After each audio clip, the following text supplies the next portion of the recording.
And they think that she was without a heartbeat for about 12 minutes.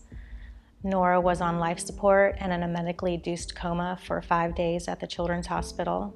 On June 21st of 2020, my daughter Nora had a near-fatal drowning in an above-ground pool.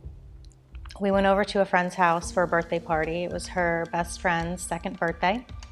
She didn't go into the pool until her accident. We all came inside to open presents, and I was in the middle of feeding her 4-month-old sister. All the kids were then taken back outside for some cupcakes by a couple of adults. As the children were piling back in, I heard a voice in my head that said, "Where's Nora? You need to check the pool." So I put my daughter down. I just announced, "Where's Nora? Go check the pool." And that's when she was found floating face down in the pool. The ladder had been left in the pool. And I think she just kind of wanted to touch the water, but she was pulled out lifeless. We had 2 nurses on scene that automatically jumped in to perform CPR.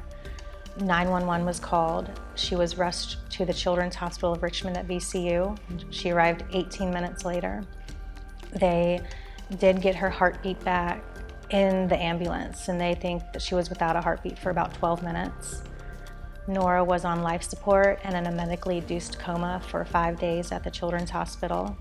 When she woke up, she was still not herself. She couldn't really hold anything, wasn't sitting up. Her balance was very off. The neurologist said she has brain damage and this is going to be the new Nora.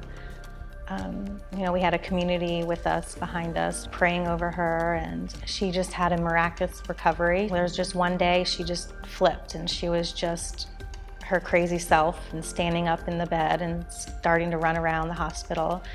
And she was checked out 17 days later from the Children's Hospital. There are a few things that could have prevented her accident: the ladder being taken out of the pool, somebody watching the water. But since Nora's accident, I've researched drownings. I had no idea how common they were. I found out that it's the most leading cause of death in children 1 to 4 in the United States. And I just wanted to do something about it. I started posting on Facebook about water safety. I found out about survival swim as opposed to traditional swim lessons.